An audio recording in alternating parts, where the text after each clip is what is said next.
जय जिजाऊ, जय शिवराय, जय शंभूराजे. आज एका चर्चेतल्या विषयाला आपण हात घालतोय, तो म्हणजे लोकसभा निवडणूक 2024. लोकसभेची निवडणूक ही कायम हिंदुत्वाच्या हिताचीच असायला हवी, नाहीतर हिंदूंना पाय वर करून बसायची वेळ येणार आहे एवढं मात्र नक्की. तुम्ही मतदान कोणाला करता त्यापेक्षा का करता हे महत्वाचे. मी असं मुळीच म्हणत नाहीये की बीजेपी म्हणजे हिंदुत्व आहे, पण जर विजय उत्सवात गायी कापल्या जात असतील, पाकिस्तानचे चांताराचे झेंडे मिरवले जात असतील, हिरव्या रंगाची उधळण होत असेल, तर हिंदूंचा विचार करणारा नेता हा कायम हिंदूंना निवडून दिला पाहिजे. कोणता पक्ष चांगला आहे आणि कोणता पक्ष वाईट आहे हे आम्हाला म्हणायचंच नाहीये, पण काँग्रेस निवडून आल्यानंतर त्यांचा विजयोत्सव कसा साजरा झाला, चला मी तुम्हाला दाखवते. साठी का केला होता अट्टहास हिंदवी स्वराज्याचा, भरदमावळ्याच्या राज्याचा. आई भवानीचा आशीर्वाद आणि जिजाऊचा लढाऊ बाणा घेऊन धारोष्ट रक्त वाहून आम्ही स्वराज्याची स्थापना केली. तो हा दिवस पाहण्यासाठी शपथ घ्यायची ती ही घ्या की जसे ते एकवटले तसेच आम्ही सुद्धा एकवटल्याशिवाय राहणार नाही. तर आणि तरच या लांड्यानं तुम्ही टक्कर मारू शकाल, नाही तर मुंबईच काय महाराष्ट्र गिळतील, देश गिळतील. बघितलं, म्हणजे ज्या लोकांनी आपल्या जवानांना, आपल्या सीमेवर असलेल्या सैनिकांना गोळ्या झाडून झाडून मारलं, आपल्या देशात अतिरेकी हल्ले घडवले, आपला देश नेस्तनाबूत करू पाहिला, त्यांचे झेंडे अभिमानाने मिरवणारे हे लोक आणि त्यांना मतदान करणारे तुम्ही हुशार लोक. कसे विजयाचा किंवा पराभवाचा कधीच नव्हता, कारण माननीय नरेंद्रजी मोदी हे तिसऱ्यांदा पंतप्रधान पदाची शपथ घेणार एवढं मात्र नक्की होतं.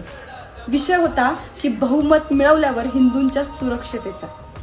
देशात होत असलेल्या जागेचं अतिक्रमण, वक्फ बोर्ड कायदा रद्द करण्यासाठी बहुमत हवं होतं, समान नागरी कायदा लागू करण्यासाठी बहुमत हवं होतं, काशी मथुराच्या अस्तित्वासाठी बहुमत हवं होतं. असो, कायदा तर लागू होणारच आहे, पण एवढं नक्की कळालं की हिंदू आपला धर्म हा कांद्याच्या भावात विकू शकतो. त्यांना आहे ना स्वतःचा धर्म अभिमानाने मिरवणारे नकोय, पण चांद तारे पाकिस्तानचे झेंडे नाचवणारे आणि त्यांचा जयघोष करणारे हवेत. कोणताही राजकीय पक्ष ना तुमचं घर चालवतो ना माझं घर चालवतो, पण कसं आहे, आपण त्या पक्षाला निवडून दिलं पाहिजे की जो निवडल्यानंतर आनंद हा हिंदुस्थानात झाला पाहिजे, पाकिस्तानात नाही. बरं, मी असं मुळीच म्हणत नाहीये की काँग्रेसनी 70 वर्षात काहीच केलं नाही. खूप काही केलंय. मी सांगते ना तुम्हाला काय काय केलंय.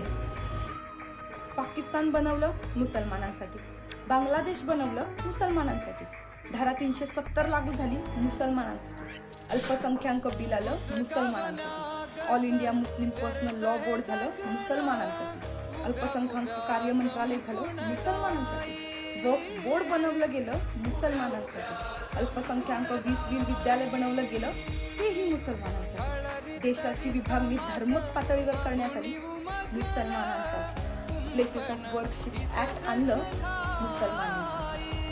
या देशाला इस्लामिक राष्ट्र बनवण्यासाठी शांततेत सगळ्या हालचाली चालू.